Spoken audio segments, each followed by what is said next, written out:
तो इन्होंने एक विलेज स्टडी करी थी और उस विलेज स्टडी की थी इन्होंने। एक गांव था आंध्र प्रदेश का शामिरपेट। क्या गांव का नाम है? शामिरपेट। ठीक है, तो शामिरपेट डालना जरूरी है, कमर डालना जरूरी है। इनके काम में कमर को डालना जरूरी है। शामिरपेट, कमर एक ट्राइब थी, उसका फील्ड वर्क किया था। शामिरपेट एक गांव था, इसका इन्होंने विलेज स्टडी किया था। ठीक है, इस विलेज स्टडी में इन्होंने ये दर्शाया था कि फैमिली लेवल प्लानिंग किस तरीके से कल्चर में इन्वॉल्व हुई है। ठीक है, किस तरीके से फैमिली लेवल प्लानिंग जो है इतनी इंपॉर्टेंस क्रिएट करती है, इस पे ज्यादा फोकस था। तो फैमिली लेवल प्लानिंग डाल देना शामिरपेट की विलेज स्टडी में। इतना क्लियर हुआ?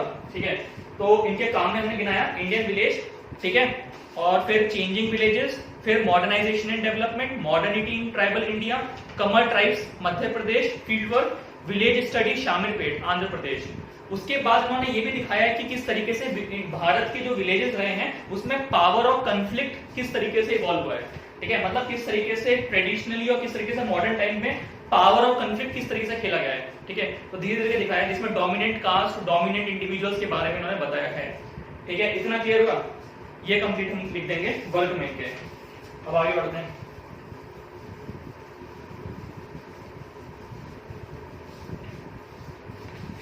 आगे इनका काम ये है कि इन्होंने कुछ मेजर फाइंडिंग्स दी हैं।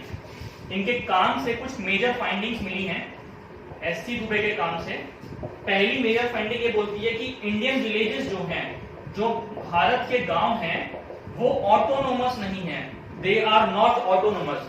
ठीक है, ऑटोनोमस नहीं है मतलब समझो कि ये एक जोग्राफिकल रीजन है, उसमें ये गांव, ये गांव, ये गांव, ये गांव, ये गांव, डिफरेंट डिफरेंट गांव अलग अलग एरियाज में स्प्रेड है। ठीक है, अब इसमें आप ये बिल्कुल नहीं कहेंगे कि ये गांव इस गांव के इंडिपेंडेंट है, ये गांव ऑटोनोमस है, बिल्कुल नहीं है। ये गांव आपस में इंटीग्रेटेड हैं। ठीक है, किस तरीके से इंटीग्रेटेड है? ये गांव जो है आपस में कास्ट के जरिए इंटीग्रेटेड हैं। ठीक है, और किन रिलेशंस की तरह इंटीग्रेटेड हैं? मैरिज जो है बहुत इंपॉर्टेंट इंस्टीट्यूशन है। ठीक है, जो किसी भी गांव को ऑटोनोमस होने नहीं रहने देती है। तो इन्होंने यह दर्शाया है कि विलेज ऑटोनोमस नहीं है और विलेज स्टैटिक भी नहीं है। ठीक है, विलेज स्टैटिक भी नहीं है, मतलब एक बार आपने विलेज जैसा देखा, 50 साल बाद आओगे तो विलेज चेंज हो जाएगा। ठीक है, तो विलेज इवॉल्व करता है और विलेज ऑटोनोमस भी नहीं है। ठीक है, ये दो चीजों पे काम किया उन्होंने और दिखाया अच्छे से। तो ये दो वर्ड डालना जरूरी है। तो मेजर फाइंडिंग्स में अभी डालेंगे। दूसरी चीज उन्होंने ये दिखाया कि विलेजेस में जो इकोनॉमिक सिस्टम है वो डिपेंड करता है कास्ट फंक्शनल स्पेसिफिकेशन पे। ठीक है, अब देखो दूसरी चीज इन्होंने क्या दिखाई है कि जो गांव का इकोनॉमिक सिस्टम है वो कास्ट पे डिपेंड करता है। जैसे मैं साउथ इंडिया के गांव की बात करता हूँ, नॉर्थ इंडिया में तो एक कास्ट मिलकर ही गांव बना लेती है मेजर तौर पे। साउथ इंडिया में क्या रहता है कि एक पर्टिकुलर इंपॉर्टेंट प्लेस होता है गांव में। ठीक है, उस इंपॉर्टेंट प्लेस के चारों तरफ इंपॉर्टेंट ट्राइब्स रहती है, इंपॉर्टेंट कास्ट रहती है, ब्राह्मण, क्षत्रिय, इस टाइप इंपॉर्टेंट कास्ट। उसके आउटर एरियाज में लेस इंपॉर्टेंट कास्ट, सबसे आउटर एरिया में बिल्कुल अनटचेबल टाइप कास्ट रहती है। ठीक है, अब इतना डिफरेंशिएशन क्यों होता है? डिफरेंशिएशन क्यों होता है? वो उनका अपना कल्चर है। बात समझ आ रही है? बीच में इंपॉर्टेंट कास्ट और जैसे जैसे आप दूर जाते जाएंगे गांव से लेस इंपॉर्टेंट कास्ट को बसाते जाते हैं। ये पूरा मिलकर विलेज है। तो ये डिपेंडेंट कैसे हैं? ये डिपेंडेंट इस तरीके से है कि इस कास्ट का बंदा इस पूरे सिस्टम में एक पर्टिकुलर ऑक्यूपेशन करेगा। ठीक है, जिससे सब इंटीग्रेटेड है। इसका अलग करेगा, इसका अलग करेगा। बात समझ आ रही है? तो हर किसी का ऑक्यूपेशन उसके कास्ट के बेस पे बटा हुआ है।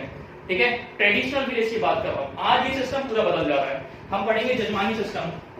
ठीक है, उसमें आपको समझाऊंगा। ठीक है, तो अब मोटी मोटी बात ये है, इन्होंने ये दिखाया कि जो गांव का इकोनॉमिक सिस्टम है वो डिपेंड करता है कास्ट फंक्शनल स्पेशलाइजेशन पे। किस पे? कास्ट फंक्शनल स्पेशलाइजेशन पे। इतना क्लियर हुआ? ठीक है, चलो फिर इन्होंने गांव में होने वाले फेस्टिवल्स के बारे में बताया। ठीक है, अब विलेज में जो फेस्टिवल किस तरीके से मनाए जाते हैं। गांव में 3 तरह के फेस्टिवल्स होते हैं। ठीक है, ये तीसरी फाइंडिंग दिखा रहा हूं कि मैं।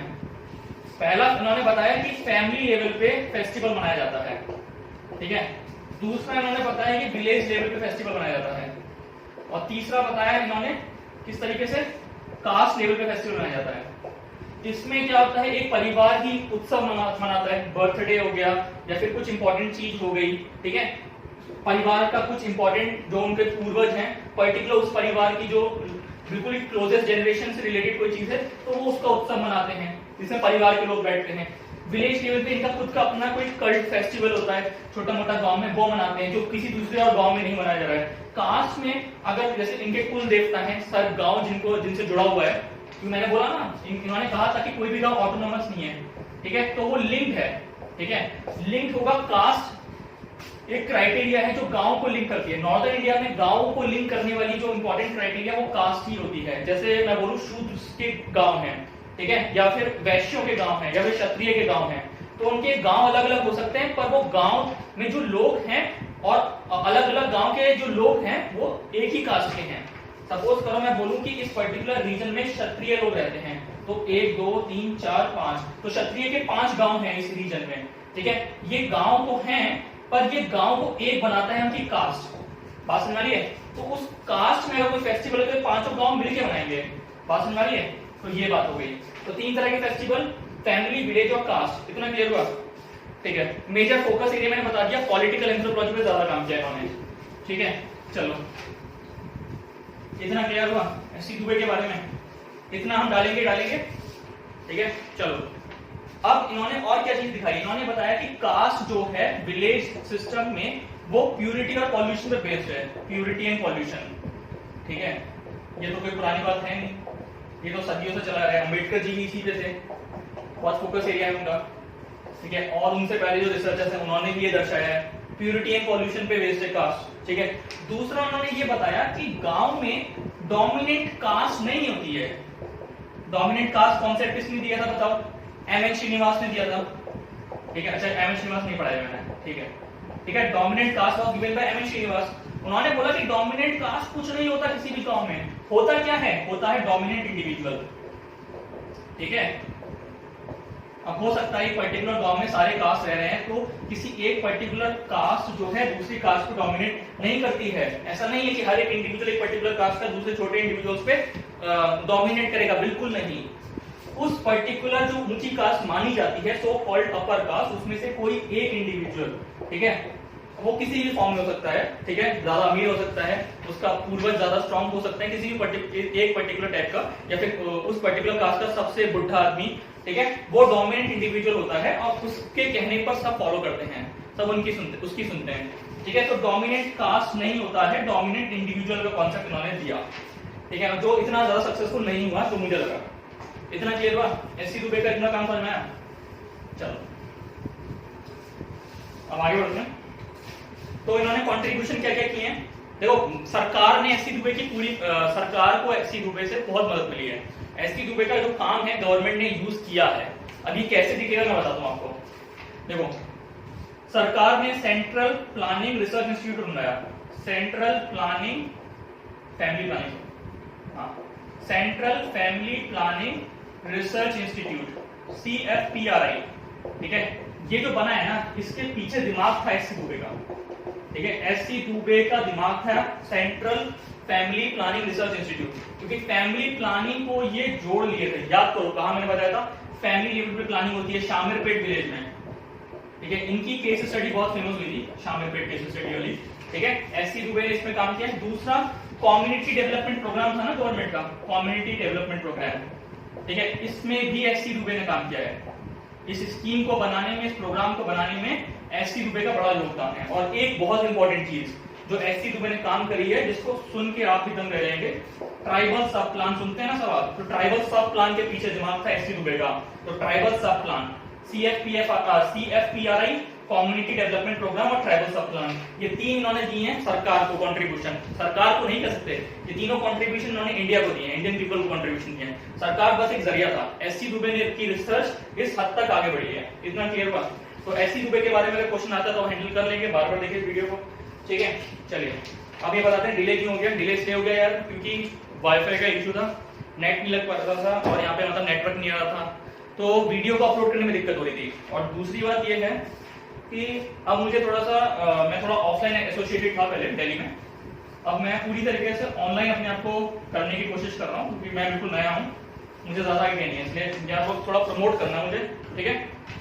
और थोड़ा सा सब्सक्राइबर बढ़वाओ यार, ठीक है, थोड़ा प्रमोट कर दो, ठीक है, थोड़ा अच्छा लगे आगे बढ़ने में, ठीक है। चलो कुछ एंथ्रोपोलॉजिस्ट पढ़ाता रहूंगा मैं बीच बीच में। अभी जो हमारा चल रहा था वो चैप्टर 4 चल रहा था, ठीक है, आगे कैरी ऑन करेंगे, वीडियोस को शॉर्ट रखूंगा।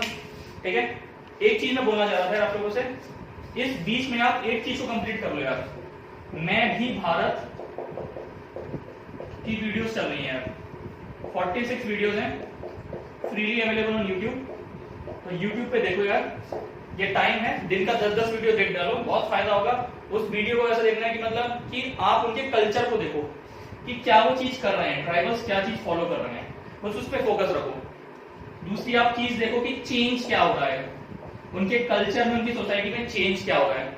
तीसरी चीज आप देखो कि उनको चैलेंजेस क्या फेस कर रहे हैं, और चौथी चीज एंड में ये देखो कि क्या गवर्नमेंट का काम सफिशिएंट है। ये 4 चीजों पर फोकस करो, मैं भी भारत देखने में बहुत मजा आएगा। ठीक है, ओके।